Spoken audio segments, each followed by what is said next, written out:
يعني اللهم أسألك أن تيسر لنا اليسر وتصرف عنا كل من يعيقنا عن طاعتك وعن التقرب إليك سبحانك. هذا الدعاء يعني من أكثر الأدعية اللي دائما أنا أسأل الله إنه يعني يستجيبوا لي، لأنه نحن بشر، إذا ما كانت الهداية بدايتها من عندنا الله سبحانه وتعالى ما يهدينا. إذا أنا ما عندي إرادة إنه الله سبحانه وتعالى يهديني، الله سبحانه وتعالى ما حيهديني. والذين اهتدوا زادهم هدى.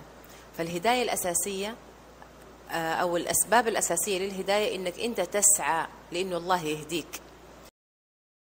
لما تكون محتار في حياتك ومش عارف إيش تسوي، والدنيا كلها تكالبت عليك وكل أبواب الخلق تقفلت في وجهك، أعرف إنه الله بيختصك عشانه، إنه الله سبحانه وتعالى بيطلبك إنك تتقرب إليه.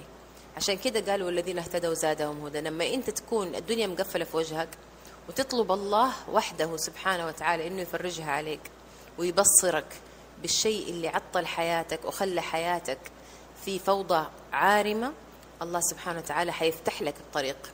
فإذا أنت مشيت على هذا الطريق وبدأت تأخذ بأسباب الهداية، بأنك أنت بدأت تهدأ وتحاول تطمن نفسك وتستغفر وترجع للقرآن، الله سبحانه وتعالى حيفتح لك طرق عجيبة، لأنه القرآن أول بوابتك للحياة الدنيا وللآخرة.